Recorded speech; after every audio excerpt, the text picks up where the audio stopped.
So as some of you may know, I escaped England and fled to America and ended up in New York City. Even though I've been to the Big Apple before, I'm always flabbergasted by the buildings, the people and the general hustle bustle of the big city. I happened to be there on September the 11th, and a good friend of mine, Tom, said I should take the opportunity to walk down to Ground Zero and talk to some 9/11 truthers about the tragic events of 2001 and to visit the 9/11 memorial. So, truthers, why are you here? I'm here today because there are questions that have remain unanswered. I'm here to spread the truth about 9/11 and ask people to ask questions about what really happened. Well, as I do every year, come down here and just try to inform people of the events of 9/11, how they don't add up to the official story that they put out proliferated to the public. So let's debunk some of their claims. Why are they still allowing steel buildings to be built? If that's an inherent problem, that if the right conditions come along, the building disintegrates. But I'd say the right conditions are fairly extraordinary, like a plane going in. That building was made for jets to hit it. Oh no, it was made for a slow-moving, smaller plane with hardly any fuel. That's not true. That's not true. Yes it is. The chief engineer of the two towers, Leslie Robinson, calculated how well the towers would handle an impact from the largest jetliner in service at the time, the Boeing 707, not the Boeing 767, the Maker plane that crashed into the Twin Towers, and that was not introduced until 1982, 9 years after the opening of the World Trade Center in 1973. Both roughly weigh about the same, but the 767s have a 7.9 meter longer wingspan, allowing them to be more destructive than the 707, as they're able to take out more of the building's core columns when it crashed into it. Leslie's calculations also assume that the plane was low on fuel and lost in the fog while searching for an airport at relatively low speed. Like the B-25 bomber that hit the Empire State Building in 1945, it created a 5.5 meter gash even though its wingspan was 20.6 meters across. Hey, I guess Flight 77 wasn't the first time a plane left a gash less than the length of its wingspan. Just saying. The impact speed predicted for the 707 was estimated to be approximately 180 miles an hour, that's 80 meters per second. However, American Airlines Flight 11 was travelling at 470 miles per hour, that's approximately 210 meters per second when it hit the North Tower, and United Airlines Flight 175 was travelling at 590 miles per hour, that's roughly about 264 meters per second. The energy contained in an airplane or other moving object is proportional to the velocity. If you double the velocity, you get 4 times the energy. Triple the velocity, you get 8 times the energy, and so on and so forth. And you can work this out from the equation kinetic energy equals half mv squared, where m is the mass of an object in kilograms and v is the object's speed in meters per second. This means that the Boeing 767 hit the North Tower with 11.7 times more energy than predicted by Leslie's 707 model. But I think we're all forgetting something here, which is the Twin Towers did survive the impacts. They were able to cope with larger planes flying at much higher speeds, smacking into the side of them, and they stood for a long time, allowing thousands of people to escape. The reason the towers collapsed was a mixture of damage from the impacts and the resulting fires, which weakened the steel. So how did she respond? I would say that the buildings did survive the initial plane going in it. I mean, they were there for over an hour and a half before they collapsed. So explain that. I would say that afterwards it was the fire then that softened the point. Look at the pictures and you will see that the fires were dark gray smoke after the initial explosion. So an hour and a half after the fires went cool, the buildings collapsed because of the fire. Dark grey smoke does not indicate that the fires were cool. In fact, it's very difficult to tell anything from the colour of the smoke. There's no rule that states that dark grey smoke means lack of oxygen or fuel. I mean, look at this car on fire. Do you think it doesn't have enough oxygen? Yeah, it produces thick grey smoke. What about this Boeing 707 military tanker plane that crashed during takeoff? Do you think the fire had enough fuel? Because it also produced thick smoke. Fires, even if they're not burning, as you say, as high as they could be, they still are pretty hot and enough to actually structurally. It doesn't even melt until 700-800 degrees. This thing. I know, but it loses quite a lot of its strength. Yes, so again, I would expect it to bend. I would expect it to be twisted. But it kind of does. Like if you look on the video before it collapsed, it kind of bodes inwards. Because if you do research on controlled demolition, that's exactly what they do. She's not the only one who thinks this. When it bows in, it's not going to explode out. Like, I have a slow motion video of that exactly what when it bowed in. Actually, the bowing it kind of flicked out, didn't it? When the bowing in is actually indicative of an implosion. Of them taking the building down. To understand why the bowing of the outer columns of the Twin Towers is important, you need to understand the structure of the building. Traditionally, skyscrapers use evenly spaced core columns. In the Twin Towers, the columns of the building, normally found evenly spaced out, were moved out to become the outer wall of the building. This left large open spaces for offices. The outer wall was then connected to the inner core by a series of floor trusses, which were then covered in 10 centimeters of concrete. The columns in the core were not encased with concrete, normal fireproofing. Instead, like the outer columns and the trusses, they were sprayed with fireproof foam. However, when the plane crashed into the building, most of this fireproofing was blown away. And no one ever said that steel melted in the buildings. Steel, depending on the alloy, melts at around 1,500 degrees Celsius, but loses 50% of its strength at around 590 degrees Celsius. The fires in the Twin Towers are predicted to be around 982 degrees Celsius. As a result, the trusses heated up and lost their strength and began to expand and to sag. Some would have even collapsed, putting more weight on the floors below. As they sagged, they pulled the outer wall in, and this is where you can see this bowing from, as much as 125 centimeters in places. The bowing continued until the outer wall columns finally reached their breaking point and snapped, and then the building collapsed.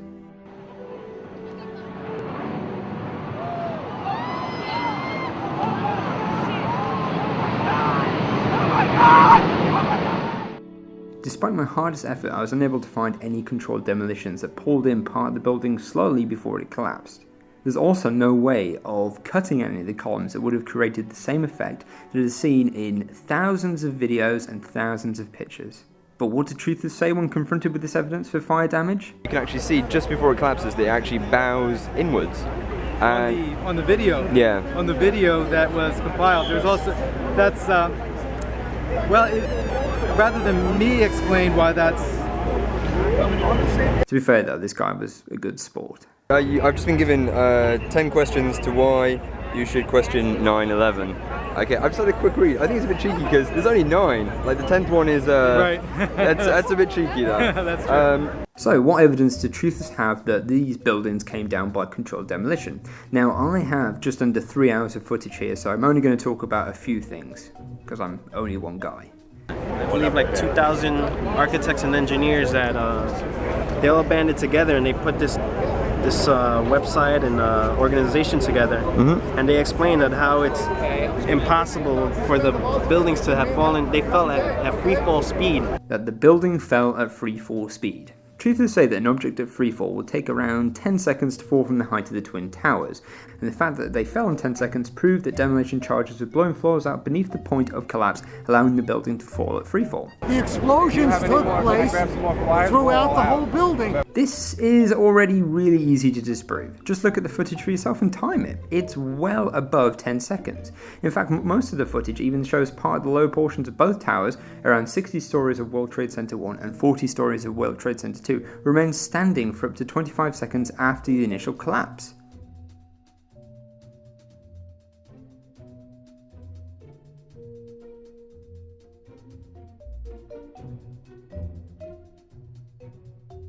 And then they fell down themselves. Some truthers don't seem to see this, even though it's on the DVD Loose Change. After it collapsed, there's still pictures and stuff of the steel columns, the inner core still being around. So if you're saying that it Still being around. oh, there's loads of videos of it. Even on the I've got a DVD for Loose Change actually. It's even on that you can see it. But they were still on the ground. Sorry, it's still upright. The whole inner thing. From a good high up? 1 story, 2 oh stories? no, it's quite high. I don't really know, but it's a good 10, 20, 30 stories. I don't see the core column in any videos, even after. Oh no, seriously. If you, I'm not making this up. If you even on the Loose Change, take a look at it. I have no problem. you can even get a DVD from a nice guy over there who's handing them out, and on that the Loose Change. No, I've seen it, and nothing was 10 stories up. Also, for some reasons, truthers put in the whole height of the Twin Towers when they do their equations to work out that it's going to take 10 seconds to fall at freefall. Why don't they take it from where the point of collapse is? I never really understood that. But looking past all of this, there's even an easier way to disprove this. Watch as I try and explain it to this guy. First of all, a lot of people say that, well, I've watched the video as well, and I don't think they really fall at freefall. They don't fall at No, I've seen actually Loose Change number 2 like the other day, Okay. and he only counts like the debris that's actually coming off, and then when that hits the floor, he's like, oh, that's going at freefall. But then you've got to think, well, it is, because it's not attached to anything. And one way of just looking at but still, there would be some kind of resistance. It still falls fast regardless. Oh no, yeah, it still falls. I think one of them was in about 16 seconds. Oh, sorry. And the other one... You mean when it gets to like the bottom? Yeah. Well, then it gets kind of, you know, there is a lot of debris and everything, but as far as everything else, the whole structure itself. But even like an easy way to show that it's not falling at free fall is there's actually a picture of it falling, and you can see there's actually debris below the point where it's actually coming down. So for it to do that, it must mean that it's not falling at free fall. It's falling considerably slower if it's a good 20-30 floors above it. Debris below it that... Yes, there's a picture of like one of the steel beams. There's quite a few of them actually, and they're falling. They've came off the top of the building, and they're like free falling because they're not attached to it anymore. And you can see them a good 20-30 floors below the actual point where it's actually collapsing down. So it can't be going at free fall if it's so much higher. That it falls faster than the rest of the building? Well, it's falling at free fall, and the building isn't. It's way above. So I'd say just by looking at the pictures that you could see that it's not really doing that. No, I haven't seen those pictures, but... No, I haven't seen those pictures. You are at ground zero telling me that the Twin Towers came down because of controlled demolition and you've not seen any of the pictures of it collapsing. Really? Because they all show this? All the pictures, all the videos? But I shouldn't be mean to this guy. He was actually really nice and gave me a DVD that he burnt at home. Cool, and I see that you're giving out DVDs. Yeah, DVDs, this is Loose Change. Oh, which one? I know there's 3. The final the final cut. The final cut. And there's this guy where, what? Yeah, So- I'm down with that. Another thing that interests me though is all the numerology involved. The what, sorry? The numerology. What's that? Like, I believe, correct me if I'm wrong, New York was the 11th colonized State of the Union. I don't know, sorry, my American history is very It bad. happened 111 days before the end of the year, hit first by Flight 11, the Pentagon, 77 feet tall, hit by Flight 77 first. All these like weird coincidences that it's bigger than somebody just plotting it. But you would say that was a coincidence though, you wouldn't say it's some kind of evil Bond villain who's trying to give like little hints out there to be... Coincidence or numerology used against our subconscious, I don't know. I know that the people in power have a lot of intelligence that we just don't get, we've never learned. I don't know, I would say, no offense to your government, but they couldn't hide a semen stain on a dress, and that's very crude of me. They couldn't hide that, and I think it was a bit of a bit unfortunate. Unfortunate is the wrong word. That Bush, when he was told, he just sat there reading to, I think, My Pet Goat. Yeah. I think that shows that maybe there weren't the brightest sparks really controlling, but I don't know. Wasn't the classroom saying plane, hit, steel, goat, or something like that? When he was in that classroom in Florida and the kids were reading out loud, right? Yeah. They saying like plane, hit, steel. They were saying... I'm not sure about that. Yeah, that's a little too crazy for me. Do the research of the guys who were in the basement of World Trade Center. They said, including the fire and the police who entered that lobby, there were explosions from that basement before the planes hit. Nope, no one said this. And when you think about it, okay, maybe there would have been a policeman at the Twin Towers before the planes hit, but a fireman? Are there firemen stationed at all skyscrapers? I think she's making it up as she goes along. Oh, and also remember, explosion doesn't equal explosive. Well, a lot of guy working there for 20 years. He's not certainly a conspiracy theorist. He says those generators and those in the basement of the buildings blew out. The lobby blown out, not blown in. We're blown out. But then it kind of came down from the top though, not the bottom. And I think I know the guy you're talking about. He, I think he's got a book called Last Man Out. He did say that he heard these explosions, but he wasn't aware that a plane hit it. And what people think it is unfortunately, it was the elevator, as you guys say them. Are you aware that they're lying about the elevators? What I was talking about before I was interrupted was when the plane crashed, it severed the lift cables, allowing lifts to free fall and hit the bottom of the shafts. Jet fuel from the plane also entered the lift shafts and travelled up and down them, and exploded on the parts of least resistance. And when she says they lied, I wonder who she's referring to. Is she referring to Brian Reeves, a 34-year-old security guard working in the lobby of World Trade Center 1? He started to run after hearing an explosion that he thought sounded like a missile, but he didn't make it very far when he was knocked down by a fireball that rolled down the elevator shaft. He suffered third-degree burns to 40% of his body. What about David Corrett? He said, I saw a couple of elevators in free fall. You could hear them whizzing down as they crashed. There was a huge explosion, like a fireball exploding out of a bank of elevators.